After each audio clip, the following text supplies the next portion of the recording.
Welcome to the Skeptic Zone, the podcast from Australia for science and reason.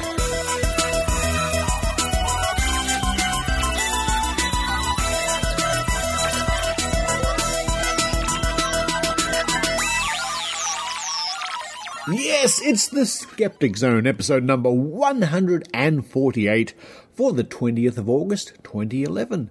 Richard Saunders here with you from Sydney, Australia. A bit of a tired Richard Saunders. I've been out all day doing science. Oh, yes. Well, teaching science, well, presenting science, as you'll hear later in the show. On today's show, we have another in the series of TAM Las Vegas, TAM9 Interviews. Dr. Rachie catches up with our very good friend Benjamin Radford. Now, he's a man I greatly admire, and I'm a little bit jealous of the way he can go out and investigate all these strange and mysterious things, something I really love doing myself. A really great interview, part 1 and part 2 next week, with Benjamin Radford, when Dr. Rachie asks him about his mysterious investigations. And following that, and you'll understand why I'm a bit worn out as I record this, I take you to the Powerhouse Museum here in Sydney, where just today, Dr. Rachie and I performed the Mystery Investigators show all afternoon. In fact, late morning till the afternoon. Many shows we performed for lots of parents, lots of kids, lots of people passing by. It was really great fun. A live report, so to speak. And of course, that is all for the benefit of Science Week. And to wrap up the show, it's Maynard. Oh, our good friend Maynard visits the CSIRO Solar Array in Newcastle, Mayfield West, in fact, in Newcastle, just up the road a little bit from Sydney, to discover more about the goings-on there. The Solar Array. That sounds interesting. So, I'm going to run straight downstairs again. Oh, I'm a bit tired tonight. I'm going to grab that nice cup of, what will I grab this week? Caramel chocolate. Ooh, folks, caramel hot chocolate. That sounds pretty good. Oh, yes. And I'll let you enjoy the Skeptic Zone.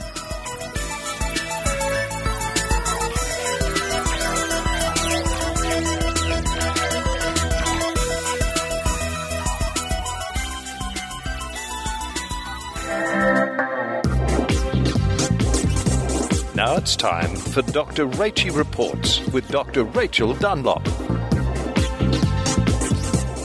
Hello listeners, Dr. Rachie here with you, presenting an interview with Benjamin Radford. Ben is the Deputy Editor of Skeptical Inquirer and the author of 6 books, including Tracking the Chupacabra, The Vampire Beast in Fact, Fiction and Folklore.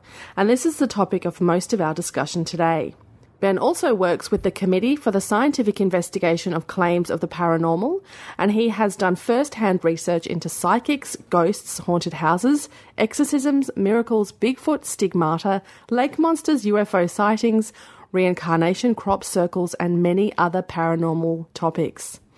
So strap yourselves in, listeners, for a really fascinating interview with paranormal investigator Benjamin Radford. Ben Radford's just stretching and doing some kind of meditation here at TAM9 in Las Vegas. I'm in the zone. Are you okay there, Ben? I'm in the zone. You are in the zone indeed. We're sort of hiding in a back room at the other side of the hotel right now, or the casino. Yes. How are you?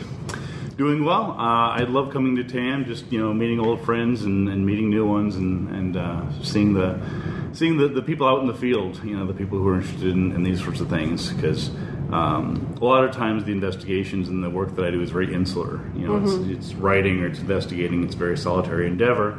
And so when I get a chance to come to a meeting like this, it's great because you meet all those people who are interested and they followed your work.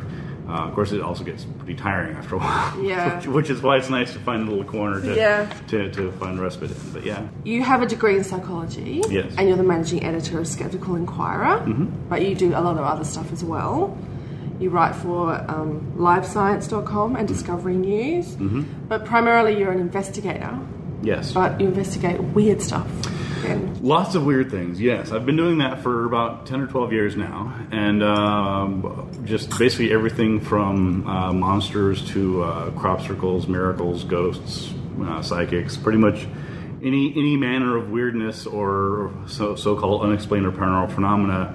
I've probably either personally looked into it or researched it, or certainly have good friends who have, and I've relied on their research in some cases. So, how do you get into that? How does that happen?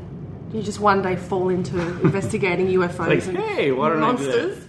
When you went to Careers Day at high school, did they just do a little quiz and say, you're going to investigate UFOs when you grow up? No. In fact, when I was a kid, I had a variety of careers in mind that did not include chasing ghosts. I wanted to be a stuntman for a while. I thought about being a Secret Service agent, but my vision wasn't good enough. You have to have 20/40 uncorrected. I thought about being a film director, and in fact, I have written and directed a couple short films. But once I realized just how much work it was, right? Yeah, I was like, "Good God, this is more work than I'm going to be able to put into it." So, I guess I'd always had the idea of being a writer, and I was always interested in the world, and I've always had a deep and abiding curiosity in the things around me, and so. I've always wanted to know why things work and how do they look that way, and why does that plant grow that way, and so I've always just been very inquisitive, and so that's always been part of my fabric. And so I think that once I was able to get involved with Skeptical Inquirer magazine and meet people like Joe Nickel and Massimo Polidoro and Wiseman and others, I got an opportunity to sort of see how working investigators did this work. And I worked with Joe, and I did a lot of investigations on my own. Well, you and Joe do a lot of... Joe Nickel, who's going to be on the Skeptic Zone soon, we spoke to him yesterday. You do a lot of investigations together, don't you? Well, we don't do as much anymore, partly because I don't live in Buffalo anymore. I lived in Buffalo for 10 years, and then I moved back to New Mexico, where I live now, about 4 or 5 years ago. So about 4 years ago. So because we're in different geographical locations, we don't really do as many investigations together as we used to, but certainly some of my earlier ones, particularly the Lake Monster books. I co-authored a Lake Monster book with Joe. We're done in tandem with him, and then since then I've branched out into a lot of other stuff.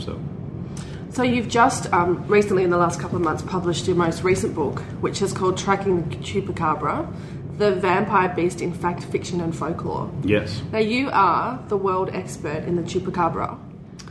I am. It's kind of a shallow pool. It's like, being the world expert in the chupacabra is like, being the tallest one-armed, Polish, bingo player in the hallway. But this is a serious book, Ben. I mean, this is like 5 years worth of investigations, isn't it, to get to this point? It is, and it's the world's second or third best-known monster after Bigfoot and Nessie. So it's really a worldwide, global phenomenon topic. It's not it's not a local thing, and that's part of the reason it did take me 5 years of research. It's the biggest investigation of my career to date, just because it's such a well-known phenomena, and I finally pieced together all the parts of the story and basically solved the mystery. Well, don't give it away yet. I won't give it away yet, but I'm just... In fact, you probably shouldn't give it away here, in fact. But people should buy the book. But it's interesting that you say it's a worldwide phenomenon, because until I met you last year at TAM9 in Vegas, I hadn't heard of the chupacabra. Mm-hmm. And it actually took me a few weeks to get my mouth to actually say chupacabra. Chupacabra. And you're still not quite... Well, it's Spanish, of course, so... It's not Aussie Spanish. It's chupacabra. Isn't that... Chupacabra. Oh, you have to trill your R's. I can't do that. You can't do that? Right. Oh, that's a very bad interpretation. I was mocking you have to understand there's different layers there. I was throwing in Aussie and Spanish and American. Right. So that's why it sounded so crappy. So getting back to the point, yes, where you're not taking the piss out of me. Yes. We haven't heard of the chupacabra in Australia. Mm-hmm. What has it been in Australia? Have there been any sightings down under? Actually, I don't think there actually have been. It's certainly known worldwide, except for in your particular group of friends.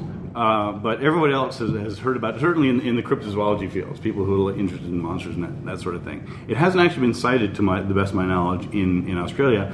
It's primarily confined to Spanish-speaking areas. So you're talking Latin America, Spanish-speaking parts of the United States, including, of course, Florida and Texas and New Mexico, places like that. Because chupacabra literally means goat sucker, doesn't it? Yes. Yeah, yes. in Spanish. Yeah, because it's a vampire. I mean, right. It's unlike Bigfoot and Nessie and Mothman and all these other creatures that may or may not exist. Certainly the big name ones. Chupacabra is ultimately a bloodsucker. It sucks the blood out of animals, primarily goats, but also dogs and chickens and cattle, livestock, things like that.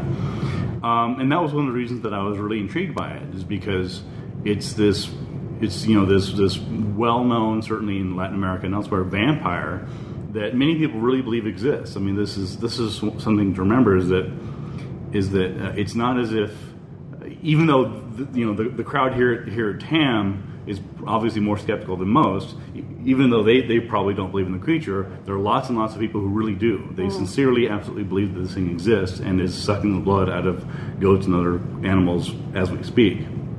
So this is not a joke to a lot of people. This is a very serious threat. And so that was one of the things that intrigued me was it's not like I'm looking for dragons or unicorns. I'm looking for something that people really think is going on in Puerto Rico and elsewhere.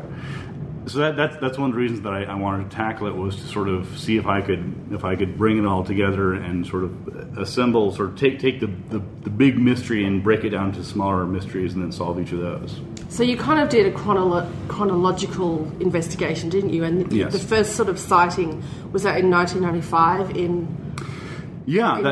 Spain or in Puerto Rico. In Puerto Rico. And again, that's another thing that makes the chupacabra unique, is that it's a very, very recent creature. If you look at, for example, the stories of Bigfoot, those really only date back to about the 1950s, depending on how you count them. In the case of the Loch Ness Monster, that only dates back to about the 1930s.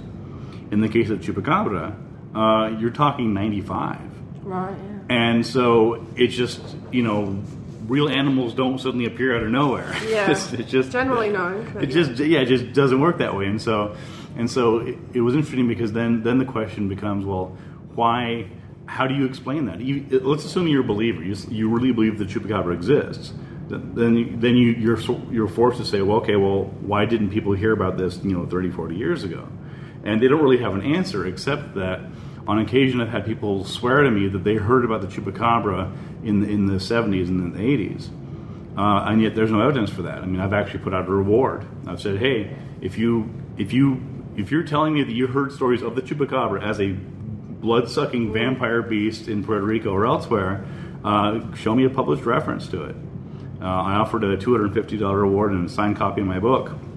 And even that award was even publicized in Puerto Rico, of all places. Yeah. So far, no one's come forward with it. Right. So it's very clearly a mystery that despite its global stature, is 15, 16 years old. So then how did it start? How did this 1995 sighting, what happened? Can you describe to our listeners how that happened? Sure. Well, basically, one thing you have to understand is that there's two different versions of the chupacabra. There's the original version that appeared in late 1995 was a bipedal, sort of spiky-backed creature with alien-type eyes, wraparound eyes, and almost no ears and lipless mouth, and had long arms and legs and fingers.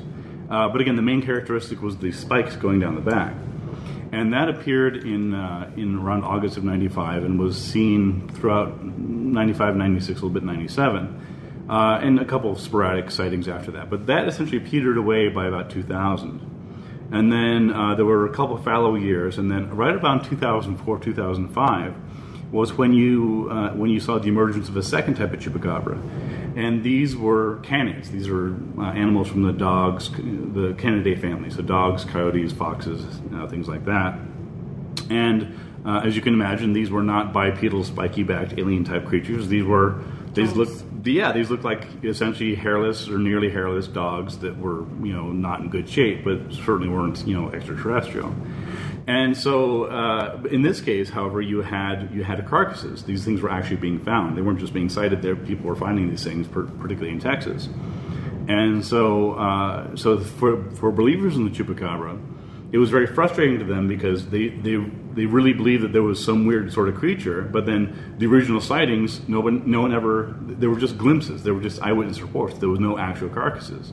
They had to wait about 10 years to find the carcasses. But when they the irony is that when they actually had the carcasses, when they started finding these chupacabras in Texas, then of course you can subject this to scientific analysis. And when you do that, as I detail in the book, these things turn out to be dogs and coyotes and raccoons, for example, typically that are afflicted with mange, which is a skin disease. They lose their hair, sort of thing. Exactly. And so there are these two completely different types of chupacabras that emerged in different places, and they took completely different forms. And so when I was researching the mystery, the first issue was, well, what are these dead animals that appeared, in 2005, 2007, around there? And that answer was actually pretty straightforward. The answer is, the DNA results are, drum roll please, coyote. The results are dog, isn't that? But I should actually mention as well that you actually had the DNA analysed, didn't you? You didn't just look at the carcass and say, hey, that's a dog. Yeah, exactly, yeah. And you were thorough about determining what these carcasses were. Absolutely. And so, I followed up on people who did the DNA analysis. In fact, one of them actually wrote a nice blurb for my book. Yeah, he did actually. Scott Distel did some... Dr. Todd Distel, Professor of Anthropology, New York University. Yes. And he analyzed a couple of the DNA sequencing of those, and so that was the first part of unraveling the mystery was, well, what are these carcasses? And again, the science has the answer. If you have a carcass, then you have a body, and you can do the testing. So that part of the mystery was kind of solved, not right away, but sort of fairly quickly. The second part was, well, where did the first creature come from? I mean, the original eyewitness sighting that people were talking about, this spiky-backed, weird bipedal creature. Who sort of has there's an illustration that you have done here. Yes. And the head looks like a grey alien, so the long face with the big eyes that people would know as greys. Exactly. Yeah. Exactly. And so the question then became, all right, well, we've already looked at this sort of, the second type of chupacabra that emerged in the mid-2000s. Let's go back to the original chupacabra. Let's see if we can figure out where that came from. And I looked at eyewitness accounts. I actually went to Puerto Rico and I interviewed the original eyewitness. There's actually that depiction, the most famous drawing of a chupacabra, came from one single eyewitness, a woman named Madeline Tolentino, who saw this creature or something very much like it in August of 1995. And she saw this thing, and it was she had this whole detailed report, and it was just outside of her house, and she saw this thing with her mother, and it sort of skipped across the road, and it jumped out of the way, and apparently there were no cars going by at the time, so she's really the only eyewitness other than her mother. And she gave this very detailed description, and immediately the UFO community in Puerto Rico, which is actually very prominent there, seized onto this and sort of made it their own. They said, oh my God, look, with this chupacabra, this weird thing, and they tied it in with earlier vampiric stories.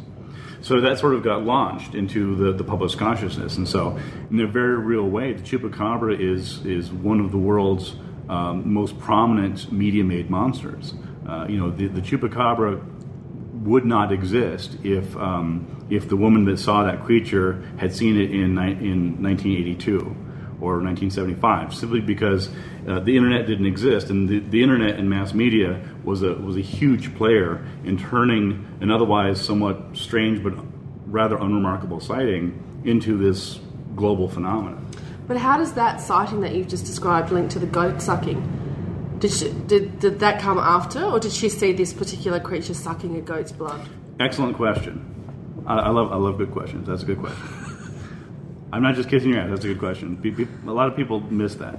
No, the answer is that there are a couple different things that happened. Is that when she saw this entity, she did not immediately say that must be the chupacabra. She did not identify it as a chupacabra. She said, I saw something weird. This is what it looked like. And other people put the chupacabra label on her experience. And then from there it sort of snowballed. What you find is that in Puerto Rico, earlier in 1995 and somewhat before then, there had been what were considered to be strange and mysterious livestock predations.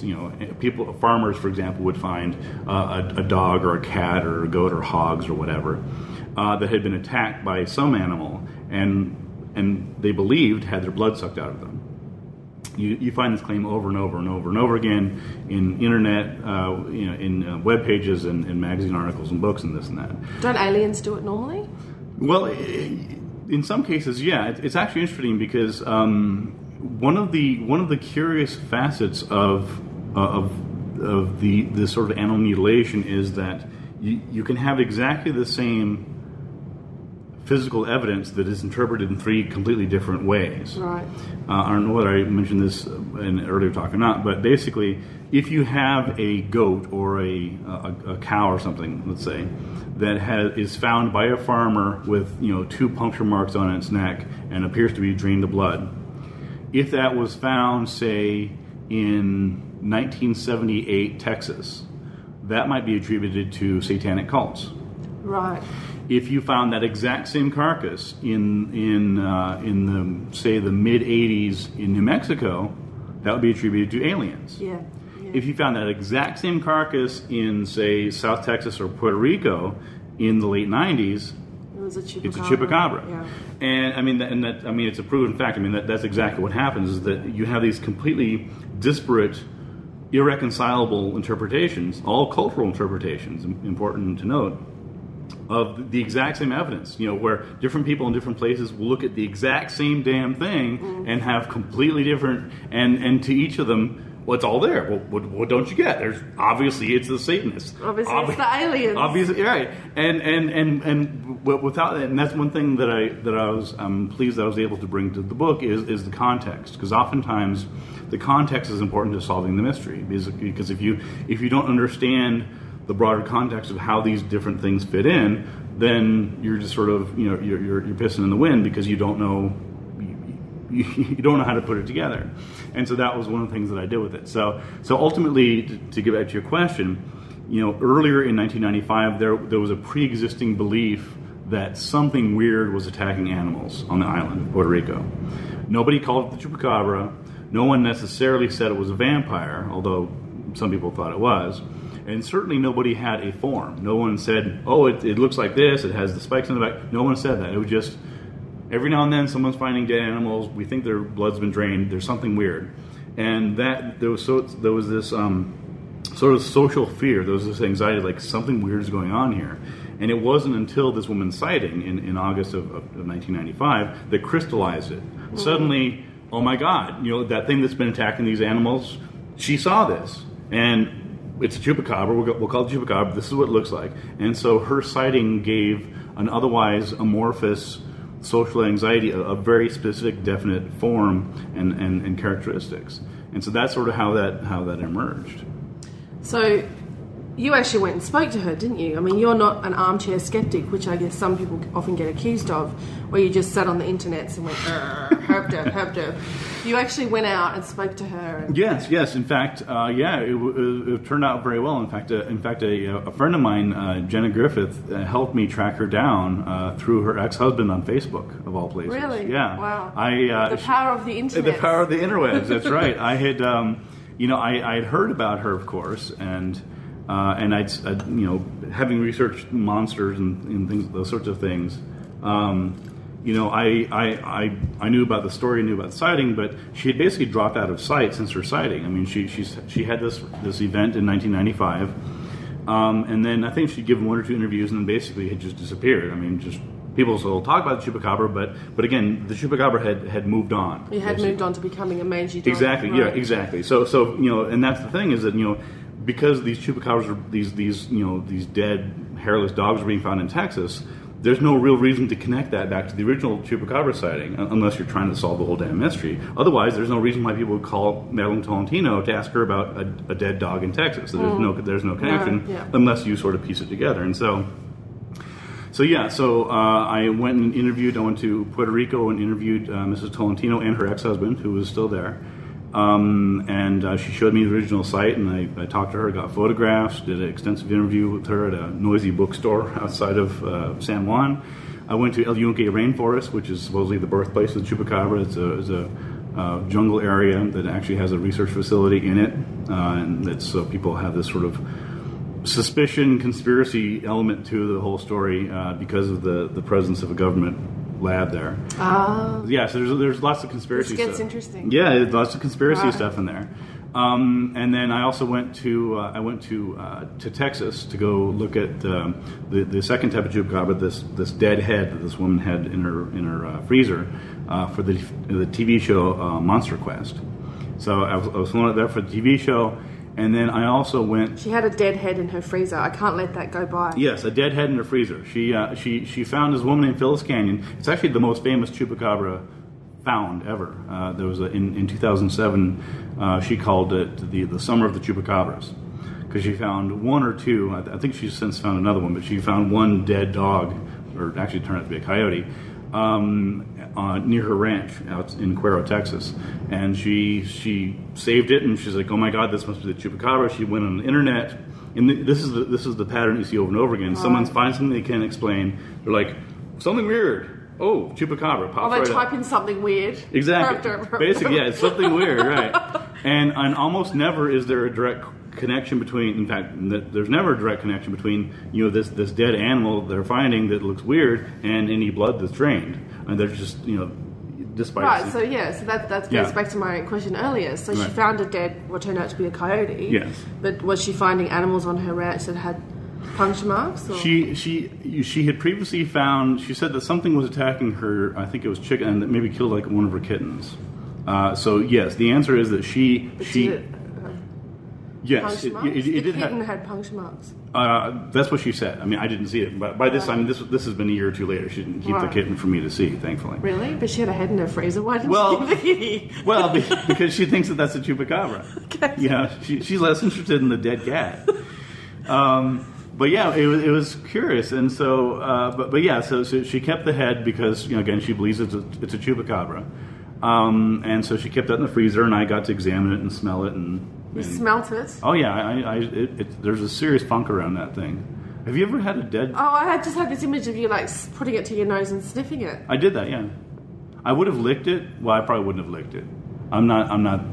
Yeah. Is this some scientific way to identify a chupacabra? You lick it and you sniff it? It's not sexual. What I'm saying is, there's. I didn't say that. Well, I thought that's where you're going with that. Licking chupacabra? No. But the point here is that you need to get as much information as you can about this. Right. Now, if this really is a severed chupacabra head, if I could be the first person in the world to know for sure what a chupacabra head tastes like, I'm willing to do that. You'd be famous. You'd be doing the talk show circuits and you'd be on Oprah. Look where it's gotten me so far. Yeah. So I didn't end up licking it. I did smell it. I did touch it. There's photographs of it in my book. So what does it smell like? I mean, it's frozen, right? So it shouldn't be that smelly. Yeah. Well, it's been frozen, unfrozen. I think the phrase I used in the book was. It looked like something that death brought with him in a suitcase, which is a line that I borrowed from Warren Zevon, one of my favorite musicians. But it was it was just very funky, very gamey, sort of like you would expect a dead carcass dog to smell like. Although again, it's a coyote. But I did that as well. I also went to the jungles of Nicaragua. I did a jungle expedition in search of the chupacabra. And I was there. Why Nicaragua? Well, there's a couple reasons for Nicaragua. One of them is that there was a very important sighting in the year 2000 in Nicaragua, in a place called Malpaiso, which is north of Managua, the capital. And there was a guy, a farmer actually, who named Jorge Talavera, who had been experiencing some livestock predation, and he ended up laying in wait for whatever it was that was attacking his livestock, and he and one of his helpers saw these one or two creatures, he's not sure how many, attack his animals, and he shot at it in the dark thinking it was something weird, maybe chupacabra. And then a couple of days later, one of his helpers found a carcass, basically bones, some distance away, and he believed that was what had been attacking his animals. And he took it to he took it to a university and saying, look, I found the chupacabra. These are chupacabra bones. The university said that it was in fact a dog carcass. At that point, Talavera was not pleased about this, and he claimed that there was a conspiracy.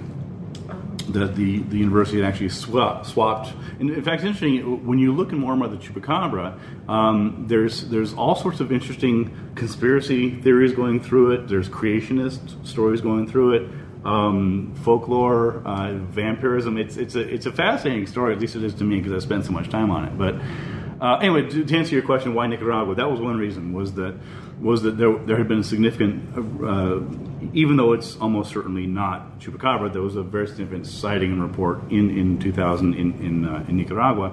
The second part was that if these things still exist, if the chupacabra exists, then they have to be in a place where they're not being seen routinely. They have to be in a place that they're hidden away from civilization, and yet they have access to food, particularly blood. And so the area that I went to in the jungles of Nicaragua is actually a protected bioreserve park. You have to have special access to go there. It's not open to the public. It's pretty remote.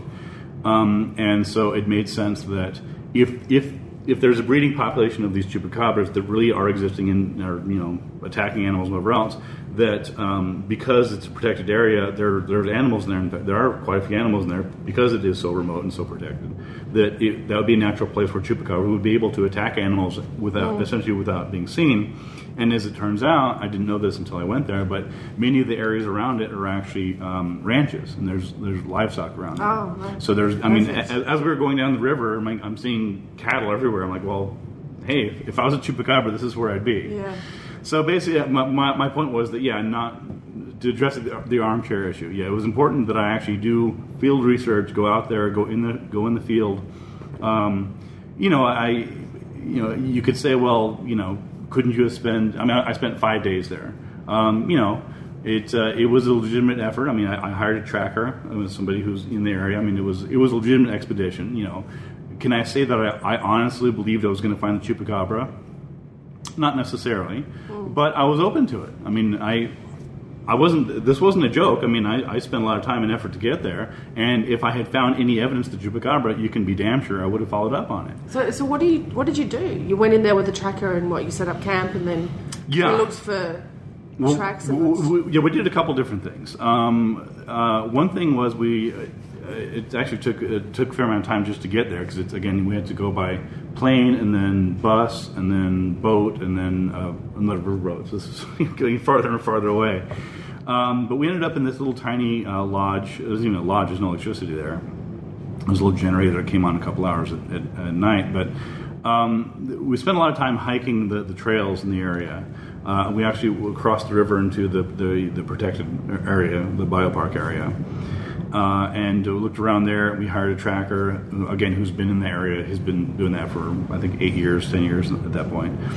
And so we were saying, oh, look, is there anything here? And we looked we found monkeys. We found all sorts of other animals. I interviewed him. I said, have you heard about the chupacabra? He said, yes. Do you believe it's real? He sort of gave me this. No. He sort of gave me this look like... Well, there's your problem, Ben.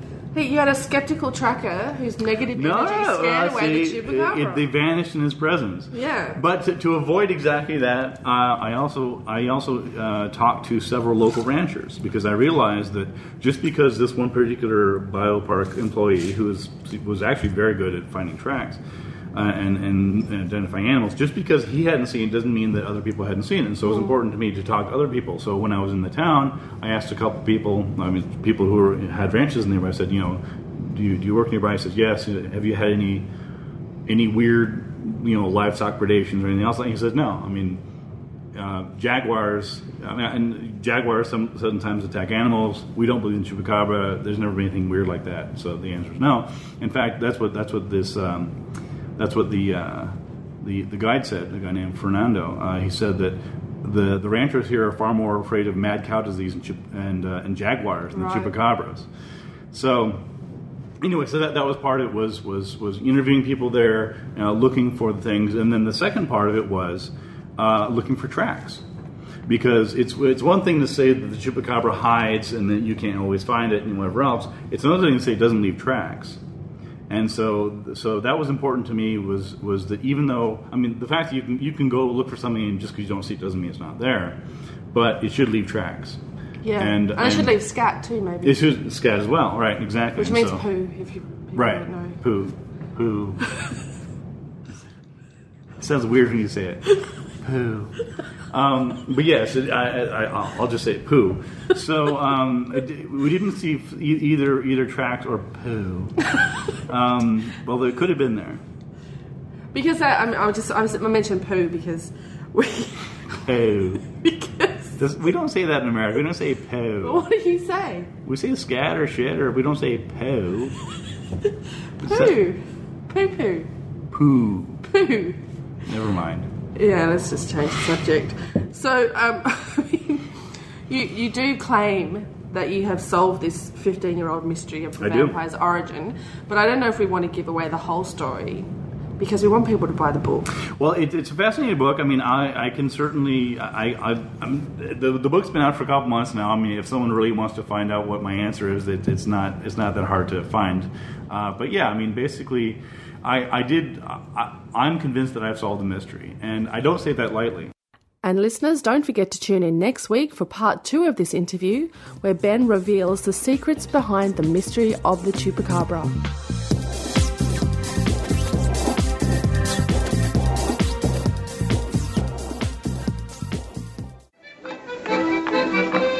Hallo aan alle Nederlandse luisteraars.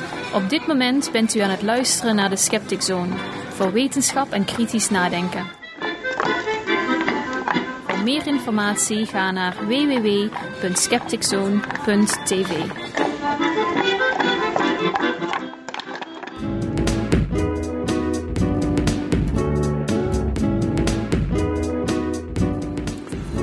Well, I'm here at the Powerhouse Museum in Sydney, the Science and Technology Museum, and Dr. Rachie and I are going to be performing 6 shows of our Mystery Investigators show, the show we do for schools mainly, exploring the strange and mysterious and the paranormal, bed of nails, water divining and all that sort of stuff. But before the crowds get here, I've already set up the show and I'm just wandering around, and other scientists from other organizations are setting up their tables on various stages in the Powerhouse.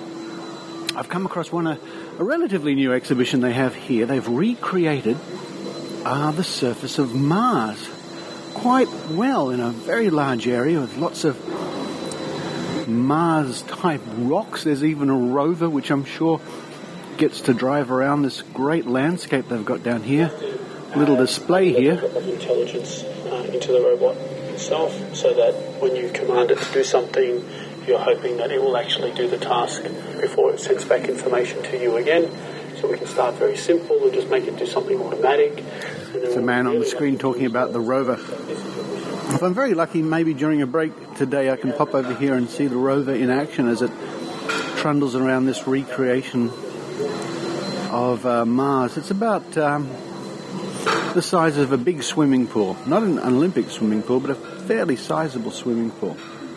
Looks great with the wall behind it's got real photographs from the surface of Mars, and the big area in front of me covered with Mars-type soil and rocks. I'm sort of in the robotics section of the museum, which I guess is why they have the rover maybe. And there's even the robot from Lost in Space here. And if I sit down here, they have, and this it's interesting to note, they've got one of these tabletop Space Invaders games, free to play. So, and this is a museum. So there you go. My childhood has now become part of a museum, and it's got lots of games in it. Let me try this one. Maybe some listeners will recognize this music.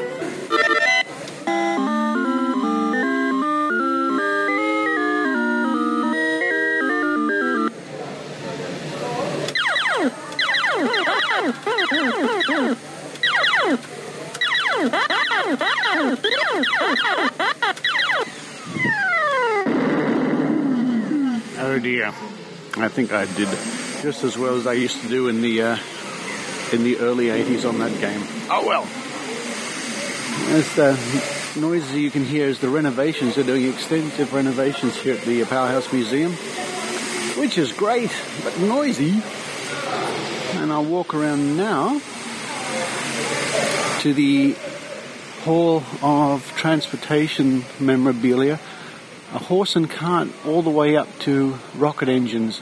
And right above me, where the mystery investigators will be performing today on our little stage, is a giant, looks like a seaplane or something hanging from the ceiling. It's massive. It's really hard to judge from here underneath it how big it is. But it is no small plane, I can tell you. And I hope it's securely fastened. Oh, yeah.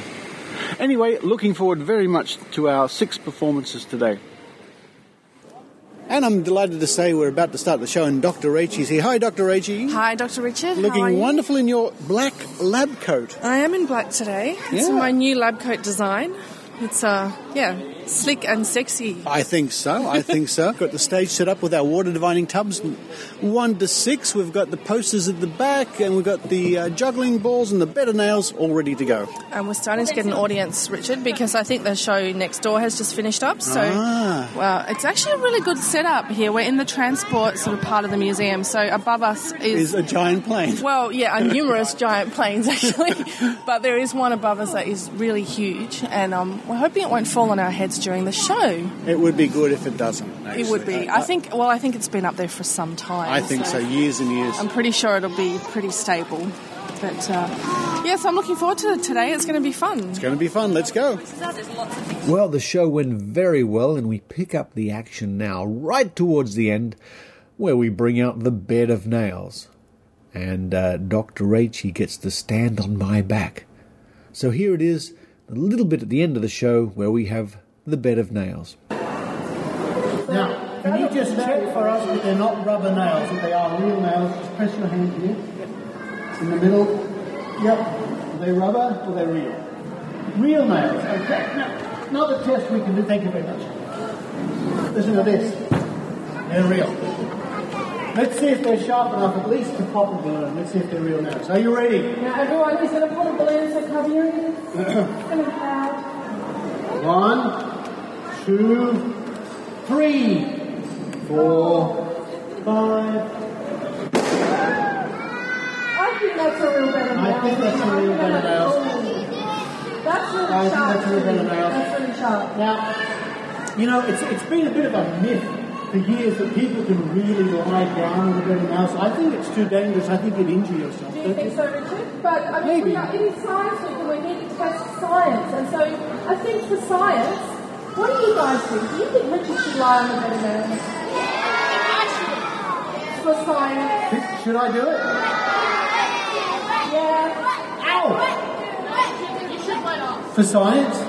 Me? Yeah, I think everybody wants to lie All right, I'll be very careful though. Now, I hope you haven't had anything to drink because I don't want to drink coming out of you. I'm coming on this way. Okay.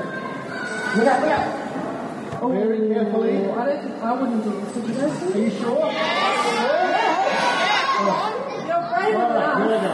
Oh, Richard. Oh, that's going to hurt. I don't think you... Oh, doesn't it hurt? A little bit. Oh, that's okay. That's not so bad. That looks... What if I squash you down a little bit? Yeah. If I push you down? Yeah, that's not so bad. Can I get a cup of tea, by the way? Yeah, we'll get you a cup of tea. That would be nice. Thank you very much. Do you think I should stand on that? It's okay, Richard. Just relax. I'm just going to give you a back massage. What are you doing? Well, we're just deciding if we'll do a little experiment. Do you think I should stand on this side? What's she showing up there? No, she's just going to give you a cup of tea, Richard. I'm just going to give you a little massage. What? Have you got holes? I think I did okay. Yeah, it's okay. Goodness me. So, Richard, how does that work? Does anyone know how that works, that he doesn't come out with holes? What do you think?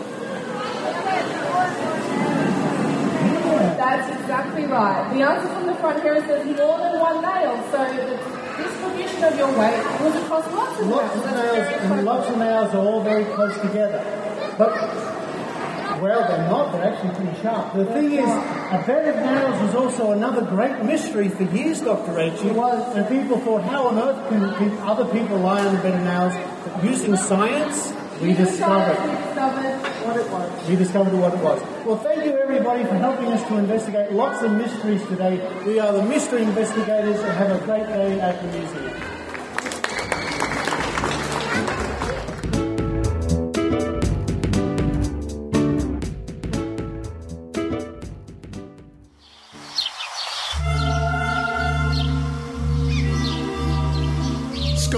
Monkey Choir. Scopes Monkey Choir. Wait, are we a choir? No, we're not a choir, but we are musicians. We're not monkeys either. Oh, we are primates. So what is Scopes Monkey Choir? It's a podcast. Oh yeah, it's a podcast. It's the podcast where music and sound meet science and skepticism. We are two professional musicians who decided to turn our skeptical eyes on our own profession. We look at the science of music. We look at studies, recent studies about music and sound. We look skeptically at musical myths. We look at, and we dork out about music. Listen to us at scopesmonkeychoir.com or find us on iTunes. Scopes Monkey Choir. The podcast where music and sound meet science and skepticism.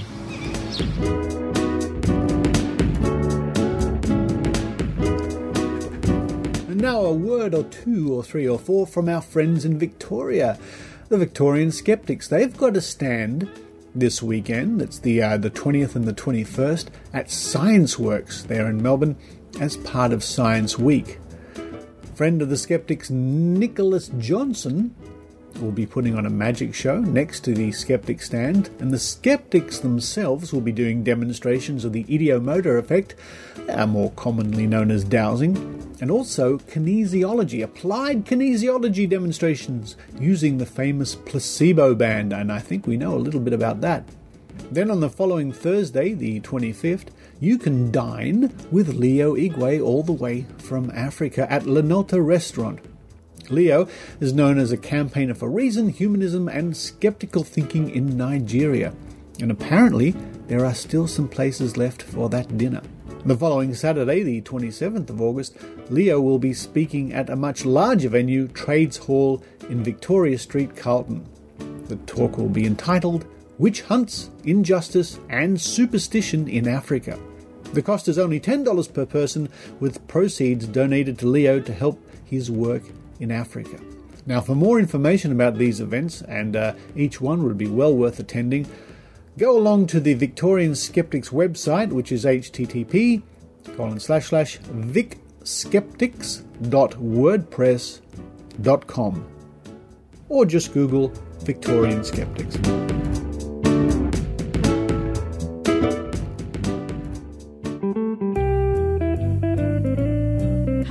This is Carrie Poppy. I'm Ross Blotcher. Oh, hey, Ross. Hey, we're from a podcast called Oh No, Ross and Carrie. We find out what happens when you show up and ask questions. We've hung out with the Kabbalists. The Mormons. We've gone and gotten ear candles. Gone to the Sikhs. We show up so you don't have to. So find out where we're going next. We'll even have special episodes where we have famous guests like Brian Dalton from Mr. Deity. You heard that awesome theme music? He wrote that. You should come visit us at onopodcast.com or facebook.com/onrack. What the hell's OnRack, Ross? ONRAC. Oh no, Ross and Carrie. That's our show. That's so smart. Come join us.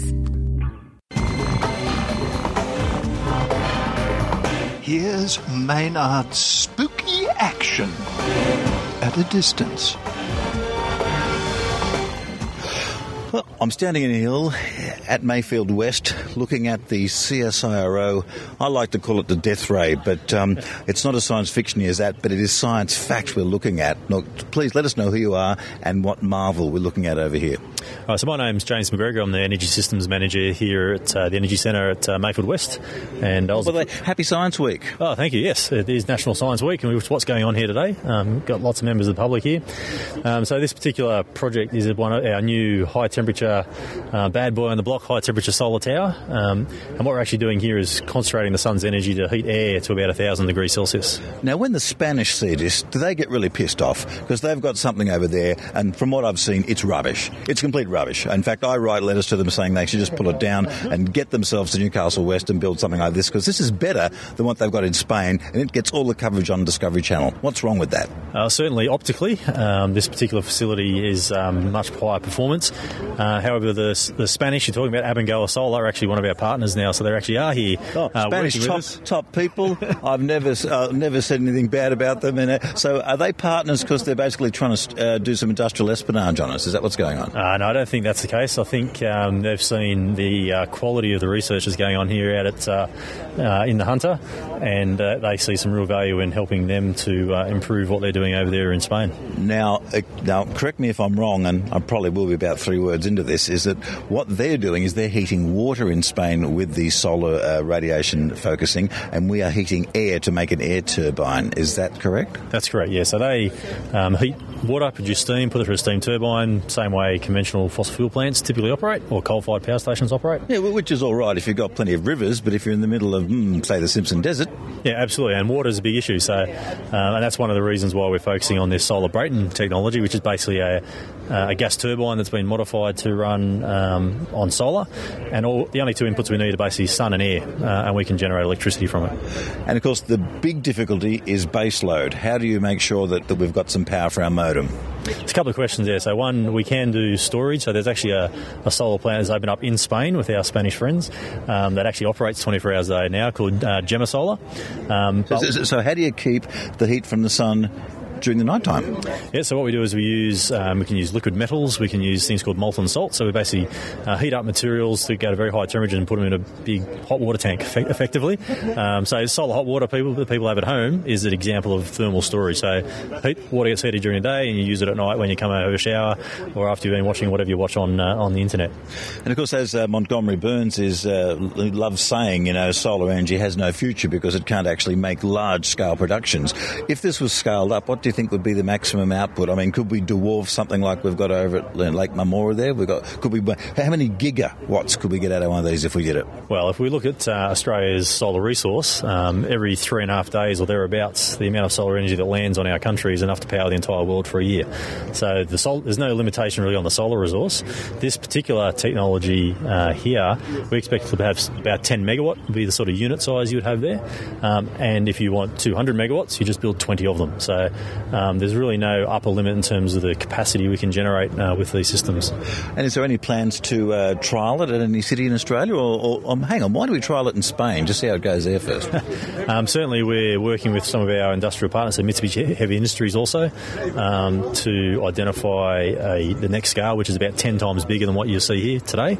And we're getting very close to identifying a suitable site and partners for that. So I would think that certainly within 5 years, we'll see a 10 times scale up of what you see here operating, generating electricity, and then hopefully in another 5 years past that, we'll see the full scale 10 megawatt sort of commercial system. Look, I'm really impressed and just a touch proud as an Australian to see this going on, because as you know, in this country, the percent we spend on R&D is very small to our gross domestic product compared to almost any other country. And to see this sort of stuff going on how did you convince someone to cough up the money for that? I mean, was it because the Spanish and the Japanese are interested? Well, I think we were fortunate. The Australian Solar Institute has established its headquarters here in Newcastle, and this is one of 3 foundation projects they committed funds to. So they committed $5 million to really, and their mission is to try and increase our research capability here in Australia. And this is one of the first projects that I guess has come to fruition, and it's a brilliant piece of infrastructure. And Newcastle should be very proud of what we've done. Looks fantastic. I have to ask you, is there anything at all is there any technology involved in that might have been to do with Nikola Tesla at all? No, I don't think so. Oh, gee. I was hoping we might have got him into the interview, but not at all, eh? No, unfortunately not, no. So this is all Newcastle design, Newcastle built, and Newcastle developed. And we know you guys like nicknames in science. Well, among the staff, what is the nickname for the array in the mirror there? You got a good, cool nickname? It's we call it very boringly C1000 because it's 1,000 kilowatts capacity. That's a robot from Futurama. But during construction, it was being termed the field of dreams. So build it and they will come. That's great. Look, I'm going to talk to a few of the people that are here. And what seems to be the reaction from the members of the public that have seen this today? I think they're really impressed. I think this technology and the research we do here is better known around the world than it is in Hunter. So I think people are quite amazed that some of the world's best capability in this area is in their own backyard. Look, and a lot of people, when they think of solar energy, they think of photovoltaic cells, and that's not what that is at all. You're just directing the sunlight at a steam air turbine. Do you think the development of this, is this going to overtake photovoltaic, or is there still a role for them? No, I think as we look at our energy mix, there's going to be a range of applications for a whole range of different technologies, no one solution. I think what we'll see with solar thermal is that for large-scale power generation, we're going to see massive acceleration in the deployment of it, and it will, in terms of cost, is becoming very competitive against conventional fossil fuels. So I think solar thermal, particularly in Australia, if I were to come back from the dead in 200 years' time, I think we'll see solar thermal. Which I believe you're also working on inside the building here, aren't you? Yeah, we can't talk about that. It's a subject to patents, that one. But yeah, I think if we come back in the future in Australia, that we'll see that solar thermal is a major contributor to our energy production. And also, it's safe. You could live next door to that. I mean, I could imagine on an extreme scale, the only difficulty might be whatever those metals you're using to sequester the heat into the ground. They're not. I mean, is there any even toxic problem with that? Is there any problem? There's no noise comes from that? No, so there's noise, but it's from the turbine, so we can put that in an acoustic box and make it silent. So the only things going into the system are air and sun. So you do see a nice glowing spot on the receiver when it's operating, but for the most part, it's silent. Yeah, wow. And there are no dangerous chemicals used in it all, even in the sequestering? I mean, anything? I'm trying to look for something that people might complain about here, really. Well, I mean, you could put some nice graffiti on it. You could even make it look like the Queen's Wharf viewing tower if you wanted to. You could make it look really nice like that. Well, I don't think we're going to want it to look like our local phallic symbol down on the harbour there.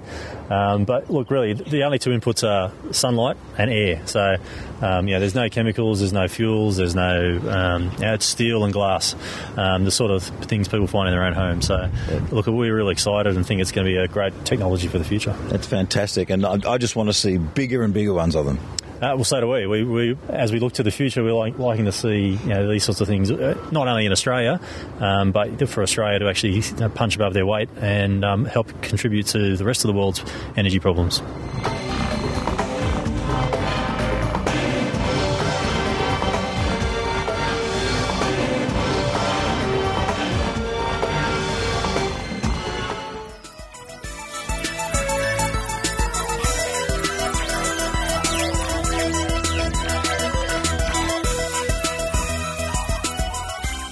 Thank you for listening to the Skeptic Zone. My goodness me, that caramel hot chocolate really hit the spot.